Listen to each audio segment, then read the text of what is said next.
नमस्कार विद्यार्थी मित्रों, आज આપણે ધોરણ 12 સમાજશાસ્ત્ર વિષયની અંદર મોસ્ટ આઈએમપી વિકલ્પો અને એક વાક્યના પ્રશ્નોના જવાબ જોવાના છે, જે તમને બોર્ડની પરીક્ષાની અંદર ખૂબ જ ઉપયોગી થશે અને વારંવાર પૂછાતા અને વારંવાર બોર્ડની પરીક્ષાની અંદર પૂછાઈ ગયેલા અને પૂછવાની સંભાવના ધરાવતા તમામ એમસીક્યુ અને તમામ ટૂંકા પ્રશ્નો આવી જશે। આ એક વિડીયો તમે જોઈને જશો એટલે તમારા 20 માર્ક્સ તમારા પાકા થઈ જવાના છે। તો અહીં આપણે પહેલો એમસીક્યુ છે કે કયા આંદોલનમાં ફક્ત અભિવ્યક્તિ હોય છે, તેમાં કોઈ ક્રિયા જોડાયેલી હોતી નથી। તો એ કયું આંદોલન છે? વિરોધાત્મક સામાજિક આંદોલન છે કે જેની અંદર ફક્ત અભિવ્યક્તિ હોય છે, એમાં કોઈ ક્રિયા જોડાયેલી હોતી નથી। બીજું છે ગુજરાતમાં મહિલા કેળવણી માટેના આંદોલનો કોણે ચલાવ્યા હતા? તો ગુજરાતની અંદર મહિલા કેળવણી માટેના આંદોલનો મહર્ષિ કર્વે ચલાવ્યા હતા। કોણે? મહર્ષિ કર્વે ચલાવ્યા હતા। એના પછી ત્રીજું છે કે નર્મદા બંધ વિરોધી આંદોલન કયા પ્રકારનું આંદોલન છે? તો કે એ આંદોલન છે પ્રતિરોધાત્મક સામાજિક આંદોલન। કયું આંદોલન છે? પ્રતિરોધાત્મક સામાજિક આંદોલન। એના પછી છે કે કયા પ્રકારનું આંદોલન શાંતિપ્રિય અને અહિંસક હોય છે? તો એ કયા પ્રકારનું આંદોલન છે? સુધારાવાદી સામાજિક આંદોલન એ શાંતિપ્રિય અને અહિંસક હોય છે। એના પછી પાંચમું જોઈએ કે કયા પ્રકારના આંદોલનમાં જબરજસ્તીથી લોકોને પોતાના પક્ષમાં લાવવાનો પ્રયત્ન કરવામાં આવે છે? તો એ આંદોલન કયું છે? ક્રાંતિકારી સામાજિક આંદોલન છે। પછી કયા પ્રકારનું આંદોલન નૈતિકતા સાથે જોડાયેલું છે? તો કયા પ્રકારનું આંદોલન છે કે જે નૈતિકતા સાથે જોડાયેલું છે? તો એ આંદોલન છે સુધારાવાદી સામાજિક આંદોલન, જે નૈતિકતા સાથે જોડાયેલું છે। એના પછી જે ગુજરાતમાં સુધારાવાદી આંદોલન કોણે ચલાવ્યું હતું? તો ગુજરાતની અંદર કવિ નર્મદે સુધારાવાદી આંદોલન ચલાવ્યું હતું। એના પછી જોઈએ તો કે કયા પ્રકારના આંદોલનનો લોકશાહી સમાજમાં વિશેષ જોવા મળે છે? તો કે વિરોધાત્મક સામાજિક આંદોલન છે એ લોકશાહીની અંદર વિશેષ જોવા મળે છે। પછી ભારતના વડાપ્રધાન શ્રી નરેન્દ્રભાઈ મોદીએ સ્વચ્છતા અભિયાનનો આરંભ ક્યારે કરાવ્યો હતો?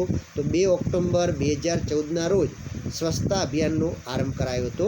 ખ્રિસ્તી ધર્મના ધર્મગુરુને શું કહેવામાં આવે છે? તો ખ્રિસ્તી ધર્મના જે ધર્મગુરુ છે એને પોપ કહેવામાં આવે છે। શું કહેવામાં આવે છે? પોપ કહેવામાં આવે છે। હિન્દુ ધર્મનું ધર્મપુસ્તક કયું છે? તો શ્રીમદ ભાગવત ગીતા એ હિન્દુ ધર્મનું ધર્મપુસ્તક છે। બૌદ્ધ ધર્મનું ધર્મપુસ્તક કયું છે? તો બૌદ્ધ ધર્મની અંદર ધર્મપુસ્તક આવે છે ત્રિપિટક, એ બૌદ્ધ ધર્મનું ધર્મપુસ્તક છે।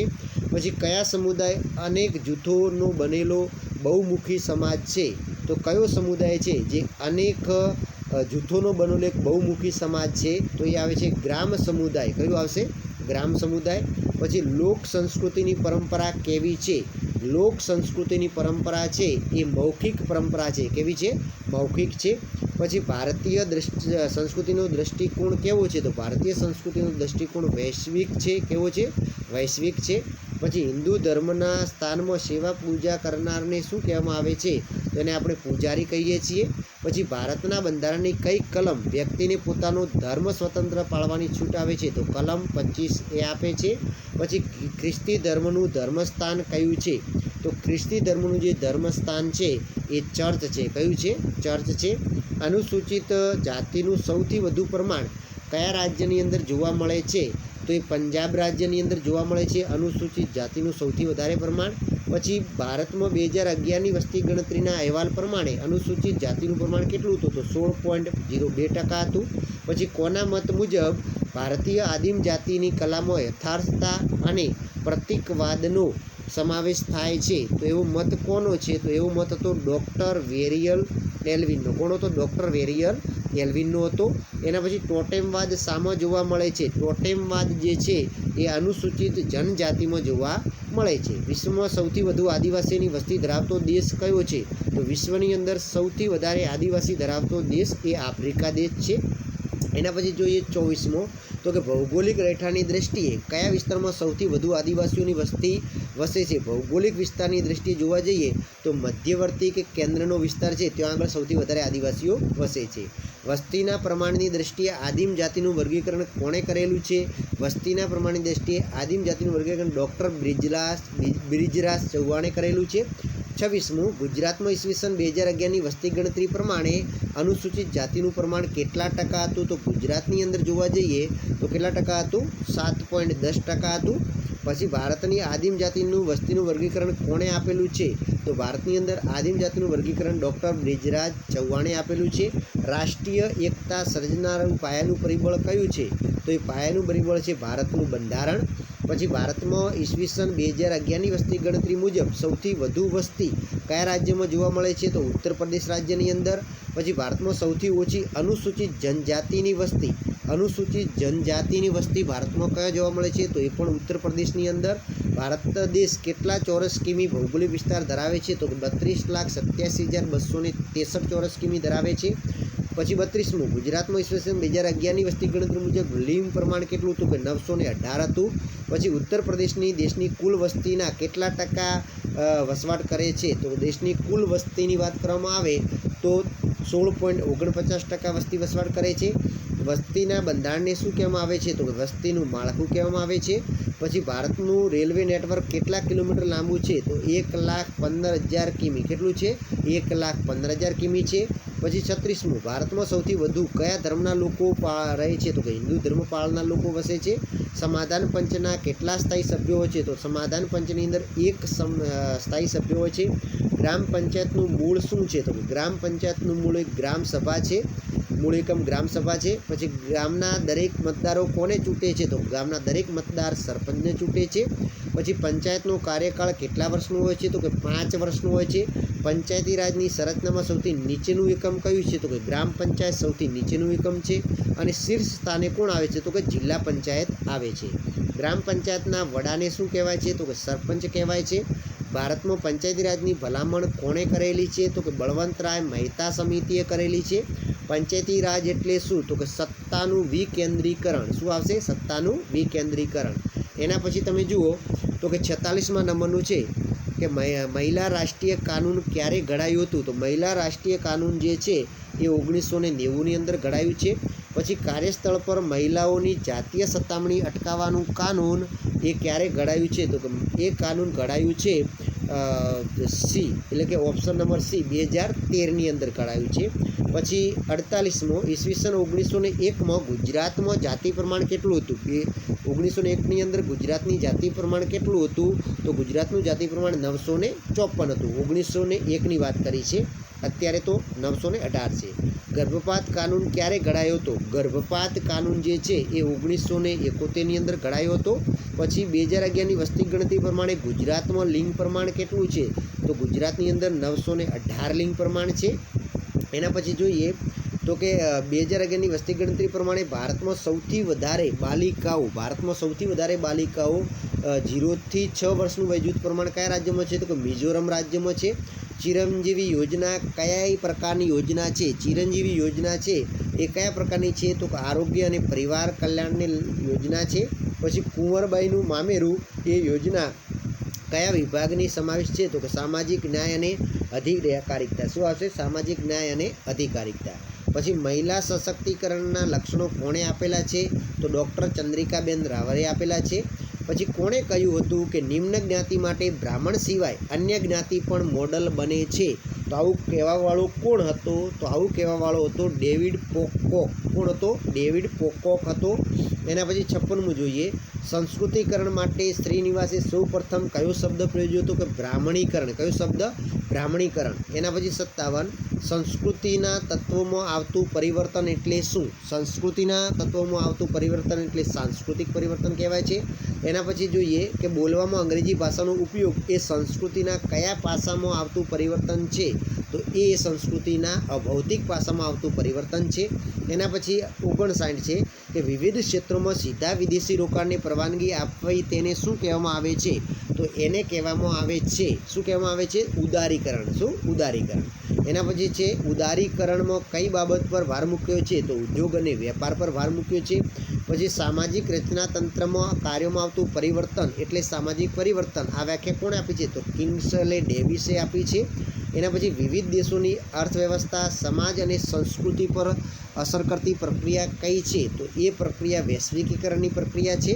પછી પશ્ચિમની વિચારસરણીમાં કયા તત્વોનો ભારતમાં પ્રવેશ થયો છે? પશ્ચિમી વિચારસરણીમાં ભારતમાં કયા તત્વોનો પ્રવેશ થયેલો છે? તો ભારતની અંદર તમામ તત્વો આવી જાય છે, એટલે કે સમાનતા, માનવતા, બિન સાંપ્રદાયિકતા એ બધા જ તત્વોનો સમાવેશ થયેલો છે.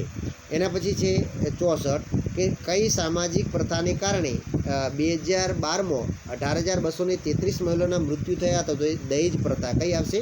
દહેજ પ્રથા.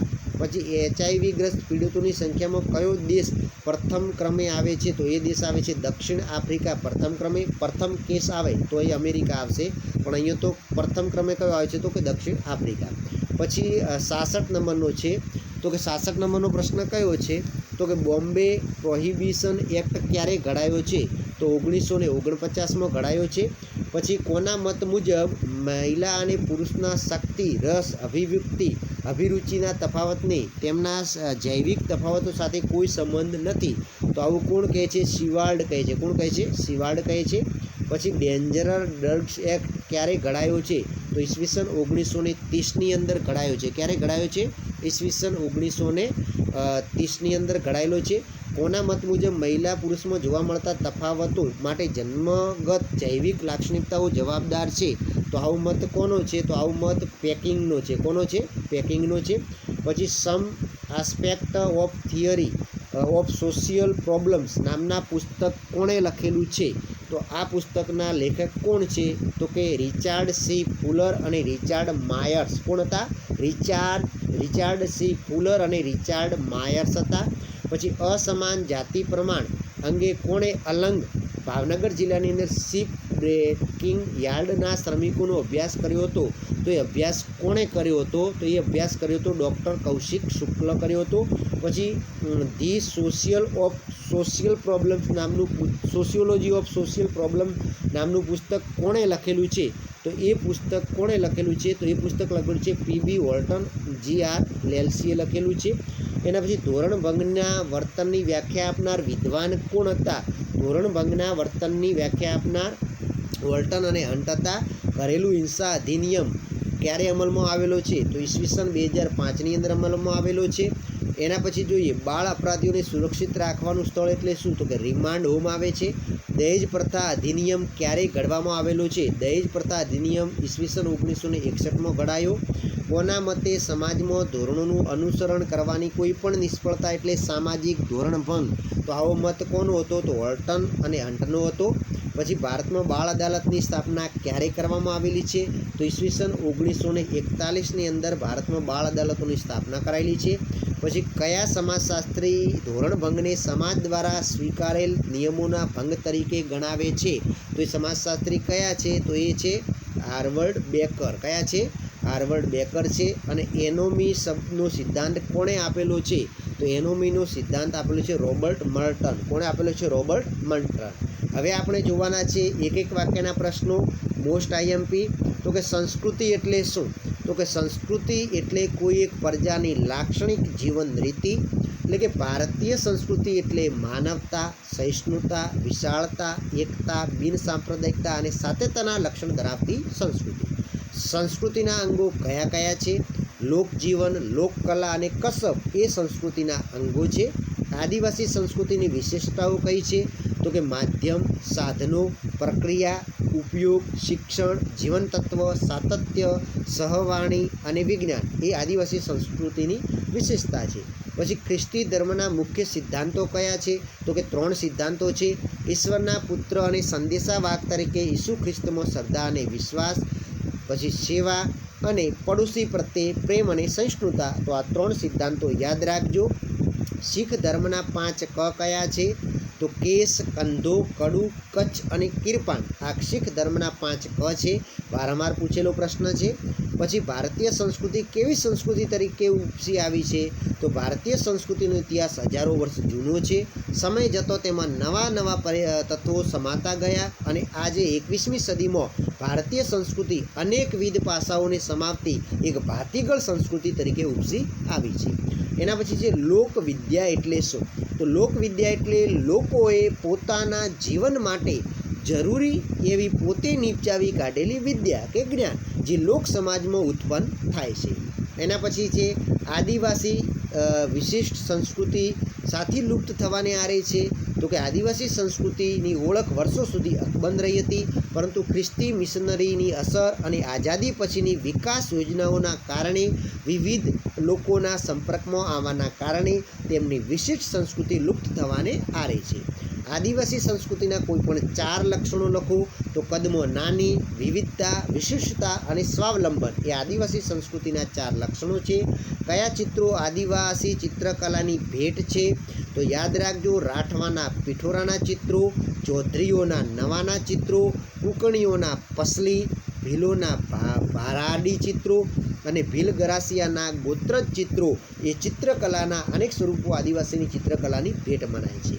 આદિવાસી સંગીત કલામાં કયા ચર્મ વાદ્યોનો સમાવેશ થાય છે? વાદ્યોનો તો આદિવાસી સંગીત કલામાં ઢોલ, ડોબારું, નગારા, ત્રોસા વગેરે આવે છે. ચર્મ વાદ્યો જે કહેવાય છે. આદિવાસી સંસ્કૃતિ કલામાં કયા કાણાવાળા વાદ્યોનો સમાવેશ થાય છે? તો એમાં વાંસળી, શંખ, શરણાઈ, સુંગળી, સારંગી, સુશીર વગેરે થાય છે, એટલે કાણાવાળી. પછી આગળ જોઈએ તો આદિવાસીના નૃત્ય જાણીતા કયા છે? તો આદિવાસીઓનો ઘેરૈયા નૃત્ય, તારકા નૃત્ય, ડોબારા નૃત્ય, ડાકણી નૃત્ય, આ બધા નૃત્યો જાણીતા છે. ગુજરાતમાં આદિવાસી કઈ માટીની આકૃતિ દેવને ચડાવે છે? તો ઘોડા, હાથી, વાઘ, બળદ, પુરુષ, મહિલા વગેરેની કૃતિને દેવને ચડાવે છે. ગુજરાતમાં આદિવાસીઓ કઈ માટીની આવી ગયું છે, બરાબર. એના પછી આપણે જોઈએ આદિવાસી સમુદાયના પ્રકારો કેટલા છે ને કયા છે. તો સમુદાયના પ્રકારો જોઈએ તો ધાર્મિક સમુદાય, ગ્રામ સમુદાય, શહેરી સમુદાય અને આદિવાસી સમુદાય, આમ 4 પ્રકાર પડે છે. હવે ધાર્મિક સમુદાય એટલે શું? તો કે ધાર્મિક સમુદાય એટલે એવું ચોક્કસ જૂથ કે જેનું પોતાનું આગવું તત્વજ્ઞાન, પૂજા ઉપાસના પદ્ધતિ હોય, ધાર્મિક માન્યતાઓ હોય, વિવિધતાઓ હોય, આચારસંહિતા વગેરેનો સમાનતા ધરાવતા સમુદાયને ધાર્મિક સમુદાય કહેવાય છે. એના પછી જે ભારતમાં બંધારણની કલમ 25(1) ભારતના નાગરિકોને કયો અધિકાર આપે છે? તો એ પોતાના ધર્મ, સ્વતંત્ર ધર્મ પાળવાનો, સ્વીકાર કરવાનો અને પ્રચાર કરવાનો અધિકાર આપે છે. હિન્દુ ધર્મના કયા 3 મહત્વના સિદ્ધાંતો છે? ધર્મ, કર્મ અને મોક્ષ. યાદ રાખજો, ધર્મ, કર્મ અને મોક્ષ એ હિન્દુ ધર્મના 3 સિદ્ધાંતો છે. એના પછી આપણે આગળનું ચેપ્ટર, આગળના પ્રશ્નો જોઈએ તો કે હિન્દુ ધર્મના કયા 4 ભાગ પડે છે? શૈવ, વૈષ્ણવ, શાક્ત અને સ્માર્ત. શૈવ, વૈષ્ણવ, શાક્ત અને સ્માર્ત એ 4 પ્રકાર પડે છે. પછી હિન્દુ ધર્મના મુખ્ય તહેવારો ઇઝીલી આવડી જાય તમને. પછી ઇસ્લામ ધર્મના મુખ્ય ધાર્મિક વિધિઓ કઈ છે? તૌહીદ, નમાજ, રોજા, જકાત, હજ અને ખેરાત. એના પછી આપણે જોઈએ તો કે મુસ્લિમોના કયા 2 વિભાગ પડે છે? તો કે સુન્ની અને શિયા. ઇસ્લામ ધર્મના મુખ્ય ઉત્સવો કયા છે? રમજાન ઈદ, બકરી ઈદ અને મોહરમ, બરાબર. એના પછી આપણે જોઈએ તો કે ખ્રિસ્તીઓના કયા મુખ્ય તહેવારો છે? તો નાતાલ, ઈસ્ટર, ગુડ ફ્રાઈડે વગેરે આવી જાય છે. એના પછી આપણે આગળના પ્રશ્નો જોઈએ તો કે જૈન સમુદાયના કયા 2 વિભાગ પડે છે? શ્વેતાંબર અને દિગંબર, આ 2 પડે છે. એના પછી આગળનો પ્રશ્ન છે કે શીખ ધર્મમાં મજહબી તરીકે કોણ ઓળખાય છે? તો શીખ ધર્મ અપનાવનાર નિમ્ન જ્ઞાતિના લોકોને મજહબી તરીકે ઓળખવામાં આવે છે. પછી જે બૌદ્ધ ધર્મના કયા 3 સિદ્ધાંતોમાં તફાવતો છે? તો હિનયાન, મહાયાન અને વિરાજમાન એમ 3 સૈદ્ધાંતિક તફાવતો છે. એના પછી આગળ જોઈએ પારસી સમુદાયના ધાર્મિક સૂત્રો કયા છે? તો કે 3 સૂત્રો છે, હસ્ત, હુંત અને હુવરસ્ત, એટલે કે સારા વિચારો, સારા શો અને સારા કર્મો. પછી ભારત સરકારે કયા 6 સમુદાયને લઘુમતી સમુદાય તરીકે જાહેર કરેલા છે? મુસ્લિમ, શીખ સમુદાય, ખ્રિસ્તી, બૌદ્ધ, પારસી અને જૈન સમુદાય. એના પછી આગળ છે પ્રશ્ન, મંડલ પંચે સામાજિક અને આર્થિક પછાતપણું નક્કી કરવા કયા 3 વિભાગો માપદંડમાં દર્શાવ્યા છે? તો એક હતો સામાજિક માપદંડ, શૈક્ષણિક માપદંડ અને આર્થિક માપદંડ. એના પછી ભારતમાં પછાત સમૂહ માટે કેટલા ટકા અનામત રાખવામાં આવી છે? તો 13 ઓગસ્ટ 1990ના જાહેરનામા મુજબ જોઈએ તો સંધિ જગ્યાઓમાં સેવાઓમાં અન્ય પછાત વર્ગના માટે 27% બેઠકો અનામત રાખવામાં આવેલી છે. એના પછી જોઈએ આદિવાસીઓ કઈ ગૂઢ શક્તિઓમાં શ્રદ્ધા ધરાવે છે? તો જંગલની ગૂઢ શક્તિઓ, પૂર્વજોની ગૂઢ શક્તિઓ, મૃતવીરોની ગૂઢ શક્તિઓ, ગામની ગૂઢ શક્તિઓ, ભૂત, ચૂડેલ, ડાકણ વગેરેની અનિષ્ટકારક ગૂઢ શક્તિઓમાં શ્રદ્ધા ધરાવે છે. પછી આગળ જોઈએ તો કે અનુસૂચિત જાતિ એટલે શું? તો કે અનુસૂચિત જાતિ એ કોઈ એક જાતિ કે જ્ઞાતિ માટે વપરાતું નથી, પરંતુ કેટલીક જ્ઞાતિઓને તેમના સામાજિક, આર્થિક અને શૈક્ષણિક પછાતપણાના કારણે એક જૂથમાં ભેગા કરીને જે વર્ગ બનાવી તે વર્ગને અપાયેલું સમૂહવાચક નામ છે. અનુસૂચિત જનજાતિની વ્યાખ્યા આપો. તો કે બંધારણની કલમ 342 ક મુજબ જોવા જઈએ તો કે રાષ્ટ્રપતિ જાહેરનામું બહાર પાડી અનુસૂચિત યાદીમાં જે જાતિનો સમાવેશ કરેલો હોય તેમને અનુસૂચિત જનજાતિ તરીકે ઓળખવામાં આવે છે. પછાતપણાનો અર્થ આપો. તો કે પછાતપણામાં સામાજિક, શૈક્ષણિક અને આર્થિક રીતે પછાત વર્ગનો સમાવેશ થાય છે. આદિવાસીઓને બંધારણમાં કયા નામે ઓળખવામાં આવે છે? તો અનુસૂચિત જનજાતિ તરીકે ઓળખવામાં આવે છે. પછી કયા રાજ્યોમાં અનુસૂચિત જાતિઓના કુટુંબો જોવા મળતા નથી? તો અરુણાચલ પ્રદેશ, નાગાલેન્ડ, લક્ષદ્વીપ, અંદમાન નિકોબારમાં અનુસૂચિત જાતિઓના કુટુંબો જોવા મળતા નથી. ભારતની અનુસૂચિત જનજાતિના સર્વસામાન્ય લક્ષણો કયા છે? કોણે દર્શાવે છે? તો ડૉક્ટર મજમુદાર અને મદને દર્શાવેલા છે. કઈ આદિમ જાતિ સંપૂર્ણપણે પ્રાદેશિકતાને વળગી રહી છે? તો મુંડા, હો અને ગારો જાતિ. પછી કઈ આદિમ જાતિના સભ્ય સમાજના લોકો સાથે પણ વસવાટ કરે છે? તો સંથાલ, ભૂમિજ, ભીલ વગેરે આવે છે. પછી આદિમ જાતિઓના સમાજમાં ન્યાયાધીશ અને કોર્ટનું કાર્ય કોણ કરે છે? તો આદિમ જાતિ પંચ કરે છે. પછી ભારતના આદિવાસીઓના સંગીતના કયા વાજિંત્રો સમાવેશ થાય છે? તો એની અંદર સારંગી, વોંસળી, તૂર, તંબુર, બીન, ઢોલ, ઘંટ, મૃદંગ વગેરે આવે છે વાજિંત્રો. પછી ભારત સરકારે મંડળ પંચની ભલામણનો અમલ ક્યારથી કર્યો છે? 13 ઓગસ્ટ 1990થી કર્યો છે, યાદ રાખજો. એના પછી જોવા જઈએ તો કે બંધારણના કયા સમૂહને વિશિષ્ટ લાભો આપવામાં આવ્યા છે? અનુસૂચિત જાતિ, અનુસૂચિત જનજાતિ અને અન્ય પછાત વર્ગ. હવે છે મહિલા સશક્તિકરણના સંદર્ભમાં સ્વામી વિવેકાનંદે શું કહ્યું છે? તો કે વિશ્વના કલ્યાણ માટે મહિલાઓની સ્થિતિ જ્યાં સુધી સુધરશે નહીં ત્યાં સુધી વિકાસની કોઈ તક મળી શકશે નહીં. કોઈ પણ પંખીની એક પાંખથી ઉડવું અશક્ય બની જતું હોય છે. પછી ગાંધીજીએ મહિલા સશક્તિકરણને મહત્ત્વ કઈ રીતે સમજાવ્યું છે? તો કે ગાંધીજીએ મહિલા સશક્તિકરણનું મહત્ત્વ સમજાવતા શું કહ્યું? તો કે જો આપણે ભારત દેશનો વિકાસ કરવો હોય તો સૌથી પહેલાં ભારતીય નારીનો વિકાસ કરવો પડશે. કારણ કે મહિલા વડે કુટુંબ વડે સમાજ અને સમાજ વડે રાષ્ટ્ર બને છે. આ મહિલા એ સમાજનું પાયાનું એકમ છે. સશક્તિકરણ શબ્દનો ઉદ્ભવ ક્યારે થયો છે?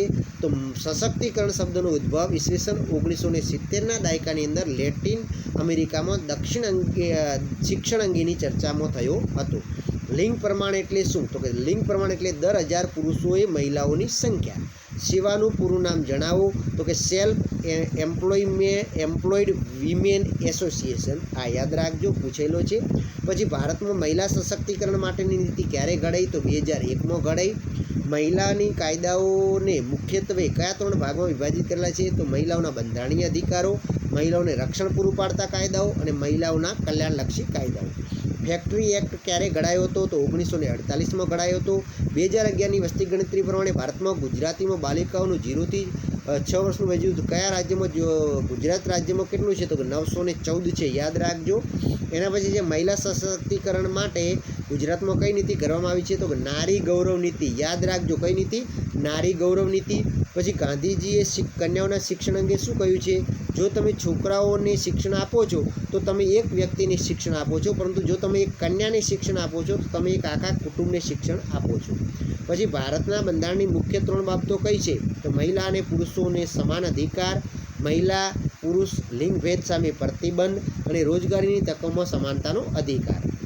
એના પછી આગળનો ચેપ્ટર છે કે સંસ્કૃતિમાં કઈ બાબતનો સમાવેશ થાય છે?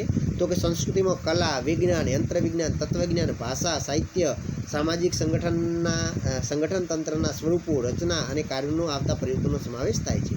સશક્તિકરણની પ્રક્રિયા દરમિયાન સંઘર્ષ અને વિરોધ કેમ થાય છે?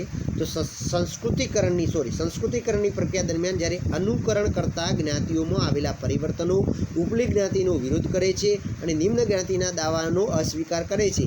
આમ સંસ્કૃતિકરણની પ્રક્રિયા દરમિયાન જ્ઞાતિ વચ્ચે સંઘર્ષ જોવા મળે છે. એના પછી જોઈએ સંસ્કૃતિકરણની પ્રક્રિયા સાથે દ્વિમાર્ગી છે. પછી પશ્ચિમીકરણમાં કઈ 3 બાબતોનો સમાવેશ થાય છે? તો યંત્ર વિદ્યા અને વિજ્ઞાનનો સમાવેશ થાય છે. સંસ્થાઓ, વિચારસરણી, મૂલ્યો વગેરેનો સમાવેશ થાય છે. ચીજ વસ્તુ, ભાષા અને વગેરેનો સમાવેશ પણ થાય છે. એના પછી જોઈએ ભારતમાં નિકાસ વૃદ્ધિ દર કેમ ધીમી થઈ ગઈ છે? તો વિશ્વ વેપાર સંગઠનની શરતોનું પાલન કરવાથી આયાત જકાતો મોટા પ્રમાણમાં ઘટાડો આવી ગયો અને આયાત પ્રમાણ ઉદાર બનાવવામાં આવે છે. તેના પરિણામે ભારતમાં નિકાસ વૃદ્ધિ ધીમી થઈ છે. સાંસ્કૃતિક પરિવર્તનના મુખ્ય સ્ત્રોત કયા છે? ધર્મ, સાહિત્ય, કલા વગેરે છે, બરાબર. પછી ભૌતિક સંસ્કૃતિમાં કઈ બાબતોનો સમાવેશ થાય છે? તો ફર્નિચર, યંત્રો, મકાનો વગેરેનો. હવે ભૌતિક સંસ્કૃતિમાં કઈ કઈ બાબતો આવે છે? તો ચિત્રકલા, નૃત્યકલા, જ્ઞાન, ભાષા વગેરેનો આવો ભૌતિક સંસ્કૃતિની અંદર સમાવેશ થાય છે. સંસ્કૃતિકરણનો ખ્યાલ કોણે આપેલો છે? ડૉક્ટર એમ શ્રીનિવાસે આપેલો છે. પશ્ચિમીકરણનો પ્રારંભ ક્યારેથી થાય છે? તો કે યુરોપિયન પ્રજાના સંપર્કથી થાય છે. પછી વૈશ્વિકીકરણની જટિલ પ્રક્રિયા એમ કેમ કહેવાય છે? તો વૈશ્વિકીકરણની જટિલ પ્રક્રિયા કહેવાય છે કેમ કે વૈશ્વિકીકરણ સાથે ઉદારીકરણ, ખાનગીકરણ ગાઢ રીતે સંકળાયેલા અને પરસ્પર અસર કરે છે. એટલે કે વૈશ્વિકીકરણ એના પરિણામ બંને અસર કરે છે. ઉદારીકરણ નીતિ કઈ સાલથી અમલમાં આવી? 1991ની સાલથી અમલમાં આવી. એના પછી જે પશ્ચિમીકરણનો ખ્યાલ શ્રીનિવાસે કયા પુસ્તકમાં આપેલો છે? તો આધુનિક ભારતમાં સામાજિક પરિવર્તન નામના પુસ્તકમાં આપેલો છે. સાંસ્કૃતિક પરિવર્તન એટલે શું? તો કલા, વિજ્ઞાન, તત્વજ્ઞાન વગેરે સંસ્કૃતિના તત્વમાં આવતા પરિવર્તનને સાંસ્કૃતિક પરિવર્તન કહેવાય છે. એના પછીના આગળના પ્રશ્ન જોઈએ તો કે વૈશ્વિકીકરણની પ્રક્રિયાએ કયા નવા આંદોલનને જન્મ આપ્યા છે? તો મહિલાઓના આંદોલનો અને માનવ અધિકારના આંદોલનને જન્મ આપેલો છે. એના પછી આગળ જોઈએ તો કે ભૌતિક સંસ્કૃતિ એટલે શું? આગળ જોઈ ગયા છીએ, બરાબર. પ્રભાવી જ્ઞાતિનો ખ્યાલ કોણે અને ક્યારે આપ્યો? તો કે એમ શ્રીનિવાસે 1955માં પોતાનો પુસ્તક the social system Mysore village નામના પુસ્તકની અંદર આપેલો છે. એના પછીનો ચેપ્ટર જોઈએ તો કે બ્રહ્મ અને લેક્ઝાનિકે આપેલી સામાજિક આંદોલનની વ્યાખ્યા લખો. તો કે લોકોનું સામૂહિક પગલું જ્યારે સંગઠિત અને લાંબા સમય સુધી ચાલે એવું હોય ત્યારે તેવા સામૂહિક પગલાંને સામાજિક આંદોલન કહેવાય છે.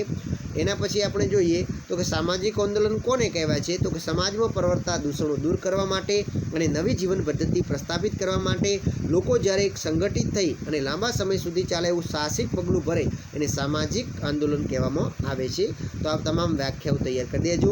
એના પછી જે સુધારાવાદી સામાજિક આંદોલન કયું કાર્ય કરે છે? તો એ સભ્યોની પરંપરાગત માન્યતાઓ હોય, સમાજવાદ, કર્મકાંડ હોય, વલણ હોય એમાં પરિવર્તન લાવવાનું કાર્ય કરે છે.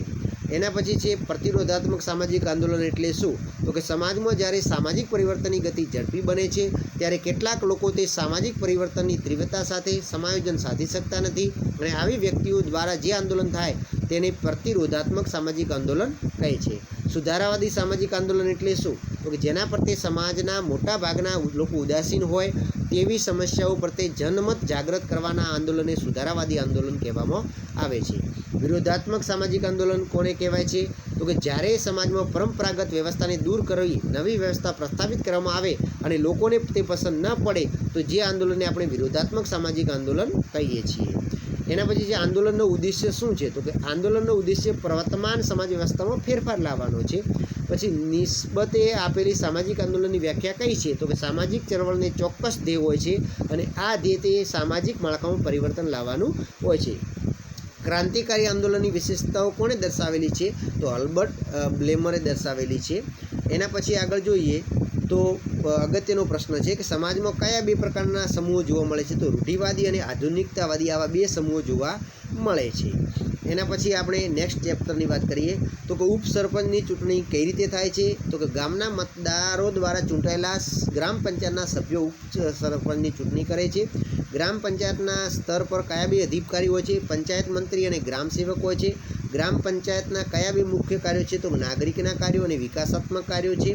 એના પછી જોઈએ જિલ્લા વિકાસ અધિકારીની ફરજ કઈ છે? તો કે બધા જ તાલુકાઓના ગામડાઓના વિકાસલક્ષી કાર્યોને લગતી વહીવટી જવાબદારી સંભાળવી અને બધા જ તાલુકા વચ્ચે સંયોજન સાધવું તે ફરજ જિલ્લા વિકાસ અધિકારીની છે.